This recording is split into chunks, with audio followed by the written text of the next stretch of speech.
नमस्कार, खबर सरदार देख रहे हैं आप। आपके साथ मैं हूं ललित प्रजापति और न्यूज 18 पर इस वक्त सबसे बड़ी खबर, दिल्ली से बड़ी खबर आपको बता दें। पुलिसकर्मियों का धरना खत्म, ज्यादातर मांगे मान ली गई हैं। पुलिस मुख्यालय के बाहर ट्रैफिक भी खोला गया है। वकीलों और पुलिस के बीच जो विवाद हुआ था सरकारी कोर्ट में, उसके बाद ये स्थितियां इस तरह से बिगड़ती गई। पुलिसकर्मियों के साथ साथ उनके परिजन भी आंदोलित हो गए थे। तस्वीरें हम आपको दिखा रहे हैं। आंदोलन किया गया।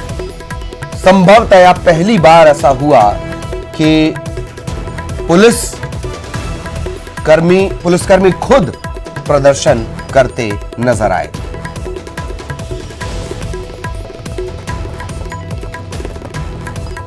तो आखिरकार ज्यादातर मांगे मान ली गई हैं पुलिसकर्मियों की। सुबह सूबे के पुलिस मुखिया पटनायक साहब भी पहुंचे, समझाने की कोशिश की। अफसर भी पहुंच रहे थे लगातार, लेकिन समझाइश किसी काम नहीं आई। परिजन भी पहुंच गए, परिजनों ने भी धरना प्रदर्शन शुरू कर दिया। पुलिसकर्मियों के परिवार वालों ने मोमबत्ती जलाकर ये प्रदर्शन की तस्वीरें आप देख रहे हैं। और एक तरफ वो तस्वीरें हैं जो अपने हाथों में छोटे छोटे पोस्टर लेकर पुलिस वाले खड़े हुए थे। सहयोगी अनिल इस वक्त हमारे साथ जुड़े हुए, दिल्ली से सीधा आपको लिए चलते हैं अनिल के पास। अनिल, आखिरकार मांगे मान ली गईं, कहां बनी सहमति? जी निश्चित तौर पर ललित, आज जिस तरह से दिल्ली पुलिस मुख्यालय में पिछले कई घंटों से लगातार विरोध प्रदर्शन जारी रहा और अंत में जब आला अधिकारियों ने यहाँ पे आश्वासन दिया दिल्ली पुलिस के जवानों को, तो उन्हें लगा कि जिस तरह से एक हायरार्की होती है कि दिल्ली पुलिस के जवान अनिल बैजल ने रिपोर्ट मांगी थी और उन्हें रिपोर्ट सौंपा गया। अनिल बैजल उसे गृह सचिव के पास रिपोर्ट देंगे और गृह सचिव केंद्रीय गृह मंत्रालय के पास गृह मंत्री को दिया जाएगा। इस तरह से जो हायरार्की होती है, और जब आश्वासन दिया गया तो दिल्ली पुलिस के जवानों को भी लगा कि जो उनकी मांगे थी, एक मुख्य मांगे वो मान ली गई है। अगर वो मांगे में अगर देखा जाए तो 4 मुख्य मांगे ऐसे हैं जिसको माना गया है। उसमें से जो रिव्यू पिटीशन है वो फाइल किया जाएगा दिल्ली हाई कोर्ट के समक्ष। दूसरी जो होगी कि एक्स ग्रेसिया के तौर पर 25,000 रुपये देने की बात कही गई है। दिल्ली पुलिस के जो जवान घायल हुए हैं इस हिंसक झड़प में, उन्हें मेडिकल जो है इलाज के लिए जो भी सुविधाएं होंगी वो देने की बात कही गई है। इसके अलावा देखा जाए जो FIR लॉन्च हुआ है खासकर साकेत कोर्ट में, उस पर भी जो लीगल एक्शन लिया जा रहा है। तो ये जो 4 मुख्य मांगे थी वो मान ली गई है। इसके अलावा भी कई ऐसी मांगे हैं जिसपे उन्होंने आश्वासन दिया है उनके आला अधिकारियों ने कि उस पर विचार किया जाएगा। अब देखना होगा कि हालांकि आज का जो विरोध प्रदर्शन है वो खत्म हो चुका है, लेकिन जो उसमें से कई ऐसे जवान हैं जो असंतुष्ट है इस आश्वासन से। अब देखना होगा कि ये जो असंतुष्ट जवान है क्या कल भी वो विरोध प्रदर्शन करते हैं या फिर जो उनके आला अधिकारी आश्वासन दिया है उनकी बात मानकर अपनी ड्यूटी ज्वाइन करते हैं। ये बात सही है, ये बड़ा अच्छा सवाल आपने उठाया है। दरअसल पुलिस की कोई प्रैक्टिस नहीं है इस तरीके के प्रदर्शन की, और यही वजह है कि तमाम धड़े जो है वो संतुष्ट हो रहे हैं या नहीं हो रहे। एक और खास बात की, क्या अब वकीलों की तरफ से कोई प्रदर्शन देखने को मिल सकता है अनिल?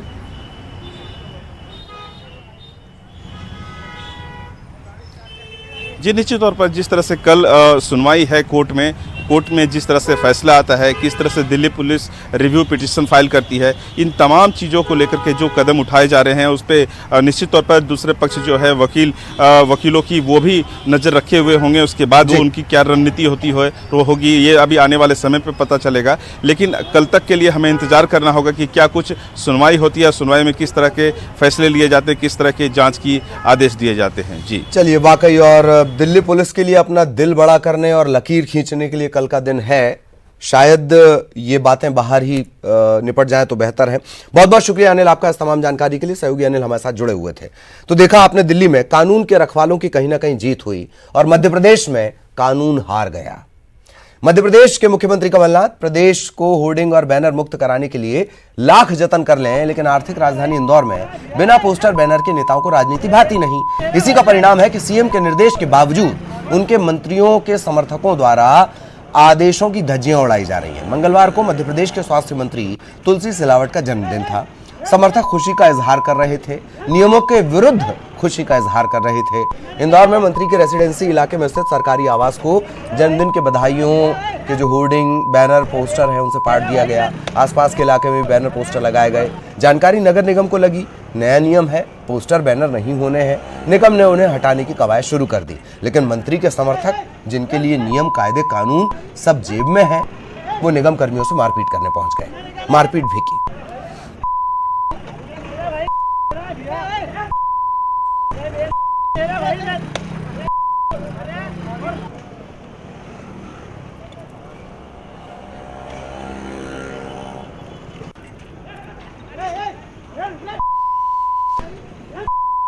तो सार्वजनिक जो जगह है वहां पर बैनर पोस्टर नहीं लगाने हैं, खंभों पर बैनर पोस्टर नहीं लगाने हैं, बिजली के खंभे, सरकारी संपत्ति का विरूपण नहीं करना है।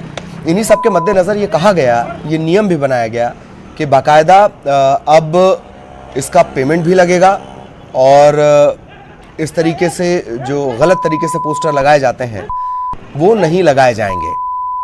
निगम कर्मी नियम का पालन करवाने पहुंचे।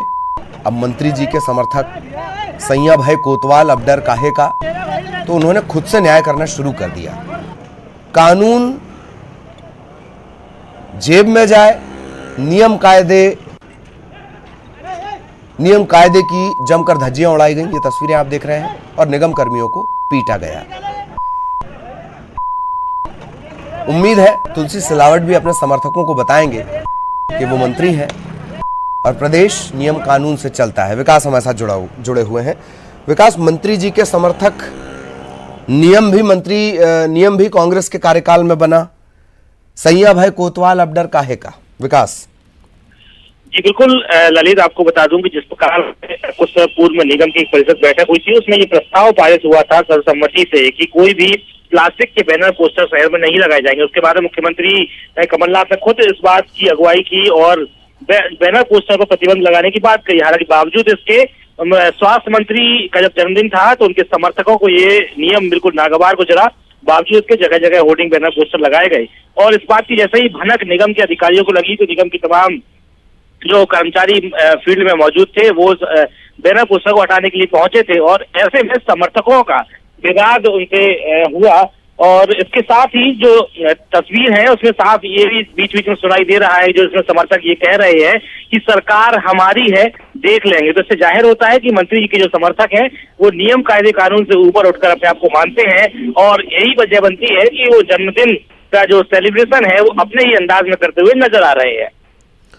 क्या इस मामले को लेकर, ये तस्वीरें हम लगातार दिखा रहे हैं, क्या इस मामले को लेकर कोई कार्रवाई हुई है?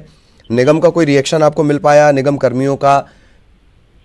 बेहद दिलचस्प सवाल यही है ललित कि जब बीजेपी के विधायक आकाश विजयवर्गीय निगम की कार्यवाही का विरोध करते हैं उस पर उन पर मुकदमा दर्ज हो जाता है और उनको जेल तक जाना पड़ता है। बावजूद इसके एक निगम कर्मी को डंडे से मारते हुए तस्वीरों में मंत्री के समर्थक नजर आ रहे हैं। जब इस पर सफाई मांगी गई, इस पर जब जवाब मांगा गया निगम अधिकारियों से, उनका कहना था कि मामला ऊपर के अधिकारियों तक पहुंचा दिया गया है, जैसे ऊपर से निर्देश मिलेंगे उस प्रकार से कार्रवाई होगी। हालांकि काफी घंटे बीत जाने के बाद भी निगम के तरफ से कोई भी शिकायती आवेदन थाने पर उस वक्त तक नहीं दिया गया था और ये सिर्फ कहकर बात टाल दी गई थी कि पूरा मामला शीर्ष नेतृत्व के पास में है, अर्थात बड़े अधिकारियों की देखरेख में है, जैसे वहां से निर्देश मिलेंगे उस प्रकार से कार्रवाई होगी। हालांकि साफ जाहिर होता है कि निगम इस मामले में बौना साबित हुआ है। बिल्कुल, तो देख लेंगे, जैसा आपने कहा कि देख लेने के मामलों के जानकार अब कांग्रेसी भी बनते जा रहे हैं और बल्लेबाज के खिलाफ कार्रवाई हो तो छड़ीबाज के खिलाफ, लठबाज के खिलाफ क्यों ना हो? सवाल यही बनना चाहिए। वैसे सैया भाई कोतवाल तो डर काहे का, श्योपुर से भी